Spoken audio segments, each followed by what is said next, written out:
जय हिंद विद्यार्थियों। आज हम चर्चा करेंगे हरिशंकर परसाई के व्यंग भोला राम का जीव। हरिशंकर परसाई एक प्रमुख व्यंगकार हैं और उन्होंने अपने इस व्यंग के द्वारा सामाजिक और राजनीतिक विडंबना का, अव्यवस्था का बहुत ही रोचक और मार्मिक वर्णन प्रस्तुत किया है। भोला राम का जीव इस व्यंग का उद्देश्य क्या है और इसका सारांश क्या है, यह हम समझने का प्रयास करेंगे। तो भोला राम का जीव व्यंग का प्रारंभ इस प्रकार होता है कि एक 55 वर्ष का सरकारी कर्मचारी जिसका नाम भोला राम होता है, वह रिटायर होने के बाद अपनी पेंशन के लिए लगातार 5 वर्ष सरकारी कार्यालयों में चक्कर लगाता है। हर 15 दिन पर प्रार्थना पत्र देता है, दरख्वास्त देता है कि उसकी पेंशन बांध दी जाए। किंतु सरकारी कार्यालयों में व्याप्त लेट लतीफ़ी, अनियमितता, भेंट चढ़ावा, उपहार, घूसखोरी की भेंट उसकी प्रार्थना पत्र और उसकी दरख्वास्तें चढ़ जाती हैं और उपहार, भेंट, रिश्वत के अभाव में उसकी पेंशन नहीं बन पाती है।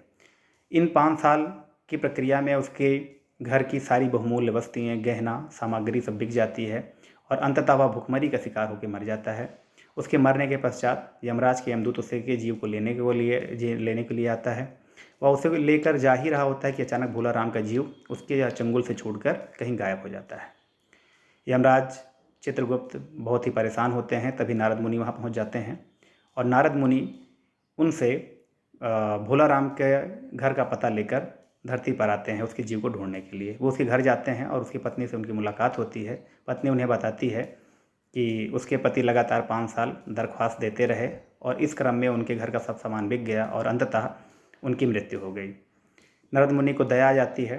वो सरकारी कार्यालय इस उद्देश्य के साथ जाते हैं कि भोला राम के पेंशन का कार्य पूरा करवा दें और इस क्रम में वो सरकारी दफ्तर पहुंचते हैं और वहां पर वो देखते हैं कि सरकारी कार्यालयों में हद स्तर की लेट लतीफ़ी विद्यमान है और बिना रिश्वत, घूस या किसी उपहार की कोई कार्य नहीं होता है। वे इस प्रक्रिया से गुजरते हुए अंततः कार्यालय के बड़े अधिकारी के पास पहुंचते हैं और उसे अपनी वीणा दे करके भोला राम की पेंशन बंधवाने के लिए सिफारिश करते हैं। अधिकारी कहता है कि भोला राम ने दरख्वास्तें तो बहुत दी किंतु वजन नहीं रखा। यह वजन उसी वजन की ओर इशारा है जो आपकी भेंट, उपहार या रिश्वत की श्रेणी में आता है। और जब उन्हें वो भेंट, उपहार वीणा के रूप में मिल जाता है तो वो चपरासी को बुला करके फाइल मंगवाते हैं और यह सुनिश्चित करने के लिए कि यह भोला राम की ही फाइल है, वो पूछते हैं कि ये भोला राम की फाइल है। तभी भोला राम का जीव अंदर से बोलता है कि क्या पोस्टमैन है, मेरी पेंशन बन गई।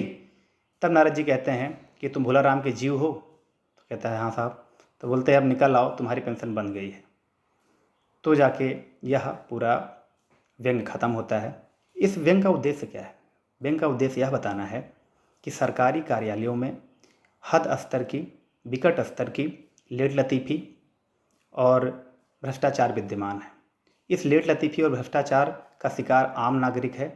वह सालों तक अपने सही कार्य के लिए चक्कर लगाता रहता है किंतु उसका कार्य नहीं हो सकता है जब तक कि वह कोई भेंट, कोई रिश्वत, कोई घूस ना दे।